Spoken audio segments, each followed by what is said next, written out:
2 de junho, terça-feira, estamos aqui para mais um episódio do Mercado Flash. Eu sou o Pedro Pimparal Serafim e estou aqui novamente convosco para vos dar as notícias mais fresquinhas do mercado nacional e internacional. Antes de mais, como sempre, deixar o apelo, subscrevam ao nosso canal do YouTube, vão ver as nossas coisas nas redes sociais. O mesmo de sempre, a verdade é que estamos a chegar a uma marca redonda e só conseguiremos atingir com a vossa ajuda. A verdade é que de uma semana para outra temos cada vez mais oficializações, temos cada vez mais negócios a mexer mais rapidamente, então, sem mais demoras, vamos então para o primeiro dossiê do dia. E o grande nome do dia de hoje é o de André Silva. A verdade é que o negócio está praticamente fechado, o Porto vai garantir então o regresso de um jogador que conhece muito bem, a custo zero, depois de acabar o contrato então com o Elche. A oficialização deverá ocorrer já na próxima semana, a verdade é que o processo aconteceu de forma muito rápida, também fruto da conjetura que os Dragões vivem agora, não é? Muita incerteza.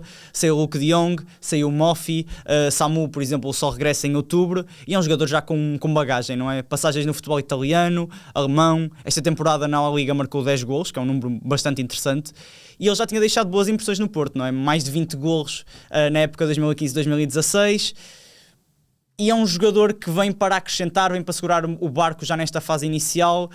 Mas eu acredito que não seja a única contratação que o Porto vai fazer na frente de ataque. Acho que Vilas Boas vai apostar em mais um jogador, veremos quem é que vai ser o alvo. Ainda não vieram muitos nomes à baila, sem contar com o André Silva, e vamos esperar então o que é que vem acontecer mais sobre este negócio e sobre o mercado do Futebol Clube do Porto. Passamos também agora para Issa Doumbia, se calhar a novela mais antiga que tivemos para já neste mercado. Tivemos a falar desde o primeiro dia que abrimos este podcast desta temporada e o negócio está concretizado, é oficial. Issa Doumbia reforça então o Sporting, 20 milhões de euros, mais 6 milhões então dependentes em objetivos, um contrato válido por 5 temporadas. O jogador vai ficar blindado por uma cláusula de 80 milhões de euros, que tem sido o valor habitual que os Leões têm metido neste tipo de negócios, de forma a que seja muito difícil captar o interesse de forma fácil dos outros tubarões europeus. E parece-me ser um jogador, já tinha referido isto várias vezes, que vai acrescentar muito ao meio campo do Sporting, ainda para mais quando se espera saídas de Morita, eventuais saídas de Daniel Bragança, de Yulmand. É um jogador com poderio físico, é um jogador forte, é um jogador que também chega bem às zonas de finalização, então acho que vai ser uma boa aposta dos Leões para esta temporada. Claro que o futebol é sempre imprevisível e nunca se sabe o que é que um jogador vai trazer para cima da mesa. E ele deixou umas declarações curiosas que até acrescentei aqui. Ele referiu: acho que tem características semelhantes ao Pogba.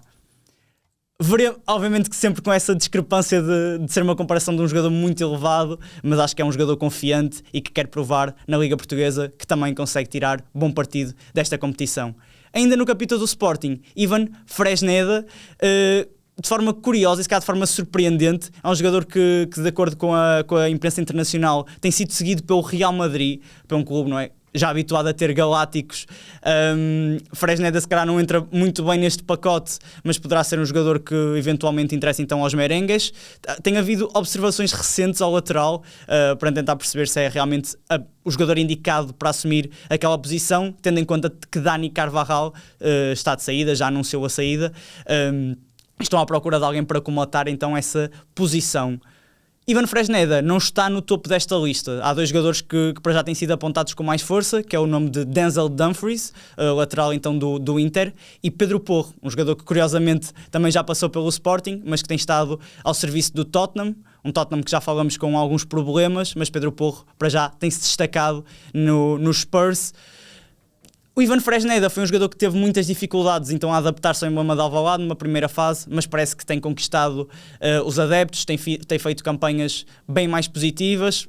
Está fora dos relevados desde abril, teve uma lesão nos adutores, mas estava a dar uma boa resposta e é um jogador avaliado pelo 0-0 em 14 milhões de euros, tem uma cláusula de 80 milhões, segue o padrão que tínhamos falado anteriormente e um contrato que vai até junho de 2028.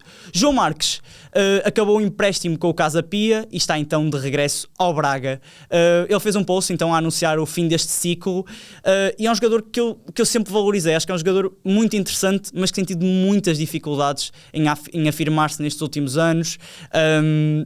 Acho que dificilmente terá espaço no plantel de Carlos Vicens e muito provavelmente será ou emprestado ou vendido neste mercado, esperar para ver. Ele esta época somou apenas 15 jogos, foi uma opção recorrente a sair do banco, não foi uma opção que começou a titular muitas vezes, foi um jogador que veio muitas vezes do banco para acrescentar, umas vezes tirou partido, outras vezes não, dessas oportunidades. Ele tem um contrato até 2029, um valor de mercado para o 0-0 de 1,6 milhões e uma cláusula de 30. Veremos o que é que acontecerá com João Marques. Eu acredito que terá uma oportunidade ou lá fora, que acho que é importante para João Marques também ter uma oportunidade lá fora, uma experiência lá fora para crescer ainda mais como jogador. Jérémy Livolan está a caminho do Rayo Vallecano, uma notícia que passou agora, foi anunciada há pouco tempo, há poucas horas. Rayo Vallecano, que foi finalista vencido da Conference League, e esta informação até foi apurada pelo Diário de Transferências. Dar aqui um shout-out ao Diário de Transferências, que também nos ajuda muito a produzir este tipo de listas que deixamos aqui no mercado. Deixo aqui então este agradecimento também por parte do Mercado Flash. Rayo Vallecano, que está disposto a apresentar uma proposta de 1,2 milhões de euros, que é um valor já muito interessante para um clube como o Casa Pia, que quer receber receitas fortes para construir o plantel para a próxima temporada. Só que os gansos estão à procura de um valor a rondar mais os 2 milhões de euros. Veremos se o Rayo Vallecano está disposto a chegar a um valor tão acentuado, mas a verdade é que Jérémy Livolan tem sido um jogador muito, muito interessante de acompanhar aqui na Liga Portuguesa. Veio de 2 temporadas fantásticas em que foi preponderante para o Casa Pia se manter na Primeira Liga. Esta temporada, por exemplo, marcou 5 golos e 8 assistências, números muito, muito consideráveis. O Schalke também foi uma equipa que esteve interessada no negócio há pouco tempo atrás, mas parece que o negócio não foi para a frente, caiu, e agora o Rayo Vallecano antecipou-se e foi atrás então do extremo francês. Jérémy Livolan tem um contrato até junho de 2027, e o Casa Pia não quer que o clube saia a custo zero para a próxima temporada, e como tal, fazer um negócio agora seria bem mais lucrativo. Taishi Fukui também é um jogador que está na mira do Rayo Vallecano, que parece que está muito atento então ao mercado português, ao talento que nós temos para exponenciar aqui na nossa liga, e apresenta uma proposta de 5 milhões de euros, mais 5 então em variáveis. A verdade é que Fukui já tem mostrado nos últimos anos, aqui no panorama nacional, que é um jogador com muita qualidade, é o cérebro do meio-campo do Arouca, é um jogador muito inteligente, é um jogador que também não tem medo de apostar na sua capacidade de finalização. Esta temporada marcou 2 golos fez 2 golos e uma assistência nos últimos 3 jogos do campeonato. Acho que são números que mostram a excelente forma que Fukui vivia agora neste fim de temporada, e acho que seria uma contratação muito boa para o Rayo Vallecano. Tal como disse, uma equipa que está a subir de dimensão também na Europa, foi campeão agora, foi finalista vencido da Conference League e quer melhorar substancialmente a qualidade que tem no plantel. Vasco Seabra, por acaso, em entrevista ao Record, teve uma declaração muito interessante. Vou aqui citar. Disse ao Fukui que ia falar mal dele, de forma a tentar segurá-lo mais um ano em Arouca. Acho que vai ser difícil. Fukui tem uma cláusula de 10 milhões de euros, um contrato até junho de 2028, e parece que a saída está à vista. Passamos para mais uma notícia oficial. Anthony Carter deixa então o Santa Clara, mas assina por um clube aqui de Portugal, assina pelo Vizela, emblema da segunda Liga, que teve a lutar pela subida de divisão esta temporada. Anthony Carter foi emprestado ao Farense em dezembro, apontou 2 golos, uma assistência, longe daquela temporada 2024-25, onde foi o melhor marcador da segunda Liga pelo Alverca, onde apontou 17 golos, números bastante positivos e bastante satisfatórios. Só que Anthony Carter nas últimas temporadas não tem conseguido manter então esse registro. A verdade é que o Vizela tem certas pretensões para subir à Primeira Liga na próxima temporada, e acho que Anthony Carter pode ser uma ajuda muito boa para a concretização então desse objetivo. E começamos esta janela de futebol internacional com Oliver Glasner. O Crystal Palace despediu-se então do treinador, que fez um trabalho incrível pelo clube, conquistou agora a Conference League, já tinha conquistado a Taça de Inglaterra e a Super Taça Inglesa. Oliver Glasner, que eu já não recordava também, tinha ganho a Liga Europa com o Eintracht Frankfurt, ou seja, é um treinador com um currículo notável e que realmente merece voos maiores. O Milan está na linha da frente para angariar então os serviços do treinador. as coisas não tinham corrido muito bem a Allegri, que conduziu os Rossoneri, mas não conseguiu então a qualificação para a Champions, e Glasner quer trazer um brilho diferente à equipa milanesa, que tem capacidade e tem muito talento no plantel para conseguir uma coisinha diferente e conseguir chegar às posições cimeiras da Série A. Andoni Iraola, nesta conversa ainda de treinadores, está tudo a postos para suceder então a Arne Slot. Ele fez um trabalho brilhante no Bournemouth, conduziu uma equipa que lutava pela manutenção e por assegurar-se no barco da primeira divisão do futebol inglês para as competições europeias, e é um treinador que lá está, também tal como Glasner, aposta num futebol pressionante, de sufocar mesmo os adversários, e acho que é um treinador que faz muito jus, por exemplo, às ideias de Jürgen Klopp. O Liverpool, que passou assim por uma fase de complicada esta temporada, foi um enorme investimento, chegaram Wirtz, Frimpong, Ekitike, Isaac, e o clube ficou muito longe das expectativas. Falava-se antes mesmo do campeonato começar que o Liverpool era o grande favorito a ganhar a competição novamente. Não foi o que aconteceu, a equipa terminou no 5º lugar da competição, e veremos agora Iraola, que está muito perto então de assumir o cargo, consegue trazer uma coisinha diferente. Temos muitos treinadores para falar hoje, e outro que se tornou oficial, mas desta vez a saída, foi a de Sérgio Conceição. Sérgio Conceição já não é o treinador então do Al Ittihad.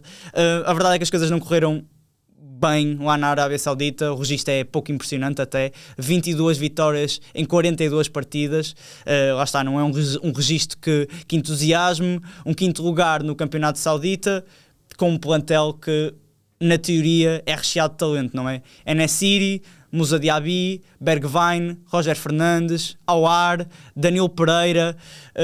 As coisas não correram bem, e agora surge a questão, não é? Para onde é que Sérgio Conceição deve ir? Eu tenho o meu palpite, eu acho que Sérgio Conceição ia ser muito feliz se regressasse ao Lazio, desta vez na função de treinador.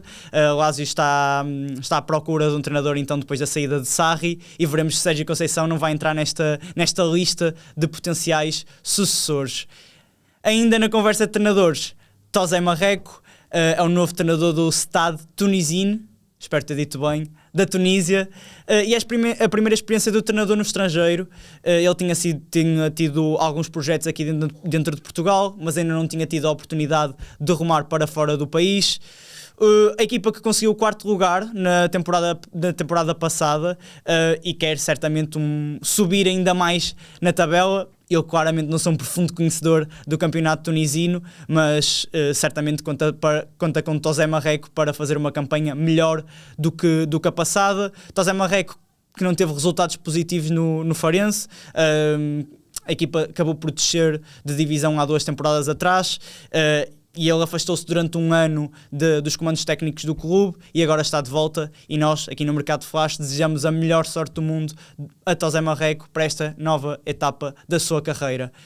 Domenico Tedesco é o novo treinador do Bolonha. Isto é interessante porque deixa o caminho aberto para Jorge Jesus seguir então para a Turquia. Jorge Jesus, que já tem sido apontado ao Fenerbahçe aqui há algum tempo, nestas últimas semanas, e certamente quer voltar a uma casa que conhece bem, orientou a equipa na época 22-23, e veremos então se este negócio vai então concretizar-se. Por outro lado, Tedesco fez um bom trabalho no Fenerbahçe depois da saída de Mourinho, conseguiu levar a equipa ao 2º lugar, num campeonato bastante competitivo, que está a crescer, que tem um Galatasaray muito forte e tem sido dominador nestas últimas campanhas, e Tedesco fez realmente um bom trabalho. Veremos então se este fio de lã irá levar mesmo Jorge Jesus para o campeonato turco, para uma casa que conhece bem. Saímos deste capítulo de treinadores, passamos ao capítulo dos jogadores, e começamos com um internacional português, Rafael Leão. Ele já anunciou que não quer continuar no Milan. As coisas não têm corrido tão bem nestes últimos anos. Por exemplo, esta temporada, 10 golos, 3 assistências. Claramente não são números maus, mas que são um bocado longínquos da melhor versão que Rafael Leão já nos presenciou. Lembro-me que ele, por exemplo, foi o melhor jogador da Série A em 2021-22, teve um rendimento soberbo, inacreditável, e nestes últimos anos tem ficado muito longe desse pedestal onde estava. E pelos vistos, neste impasse para saber onde é que ele vai, acho que foi então oferecido ao Arsenal, segundo o The Times, para reforçar o ataque. O Arsenal que perdeu a final da Champions e quer certamente um maior poderio para a frente de ataque. Veremos então se Rafael Leão vai ser o escolhido por Arteta. Eu acho que a mudança também vai depender um pouco do Mundial. Acho que o Mundial, já disse isto várias vezes, vai ser uma montra gigante para os jogadores que queiram sair e para outros destinos ou para se potenciarem. E se Rafael Leão fizer um Mundial excepcional, que todos os portugueses queremos que isso aconteça, acho que sim, acho que é possível uma mudança para um clube com muito peso. O Arsenal é um clube muito peso que está em profundo crescimento, e veremos então se esse negócio vai avançar. O Milan quer receber cerca de 50 milhões pelo passe do seu extremo. O valor do mercado que ele tem no 0-0 é de 48 milhões, é um bocado próximo disso, mas Rafael Leão está protegido com uma cláusula de 150 milhões. Eu acho que nenhum clube se vai aproximar destes valores, e tem um contrato também até junho de 2028. Veremos se esta novela, eu não vou dizer novela porque começou há relativamente pouco tempo, vai ter mais capítulos. E passamos para o último negócio do dia, Julián Álvarez. O Barcelona, temos falado aqui várias vezes do Barcelona como o principal interessado, mas a verdade é que o Arsenal, pelos vistos, também entrou agora na corrida pelo avançado. O Arsenal que conta com Gyökeres, Kai Havertz e Gabriel Jesus, mas Gabriel Jesus provavelmente não irá permanecer nos Gunners na próxima temporada, o que deixa aqui uma brecha para uma nova contratação. Julián Álvarez, um jogador que eu sou um profundo admirador, acho que é um jogador muito combativo e acho que é muito importante nos pontas de lança modernos, um avançado que seja muito pressionante, que crie muitos problemas às defensivas contrárias, e para além disso, Julián Álvarez tem golo, é um jogador que eu gosto muito e acho que seria uma contratação de peso, seja para o Arsenal, seja para o Barcelona. Só que há aqui um entrave muito grande, já tínhamos falado anteriormente, o Atlético de Madrid espera receber 120 milhões de euros, um valor astronómica, não é? Um valor muito, muito grande, e o Arsenal está um bocado reticente então com estes valores. O Barcelona continua na linha da frente, quer um substituto para o Lewandowski. Veremos então se Julián Álvarez será o escolhido. Esperar para ver. A verdade é que temos aqui um ponto final nas transferências de hoje. Vamos então seguir para a conclusão. Chegamos assim ao fim de mais um episódio do Mercado Flash, onde se falou muito de saídas e entradas de treinadores. A verdade é que é o tópico quente, pelo menos foi o tópico quente do dia. Muita coisa no mercado internacional, ainda muita coisa virá a acontecer depois do Mundial. Acho que vai ser a altura onde o impacto vai ser maior. Mas não se esqueçam de, mais uma vez, subscreverem ao nosso YouTube e já sabem, fiquem connosco, fiquem com o 00. Ai, maltinha. Já tinha acabado de gravar o episódio, estava a preparar as minhas coisinhas para a futebolada que nós temos aqui na redação do 00. E não é que o Fulham decide anunciar então a saída de Marco Silva. É verdade, Marco Silva está fora do Fulham. O Fulham já meteu até um agradecimento especial ao treinador, um videozinho. E está então iminente então a chegada ao Benfica, ao emblema da luz. Veremos é que quando lançarmos este episódio o Benfica já anunciou ou não. Eu espero estar aqui amanhã ainda a puxar os cordelinhos e a tratar da oficialização em primeira mão, mas tenho dúvidas. Eu acho que nas próximas horas, minutos, quem sabe, o assunto já esteja então resolvido.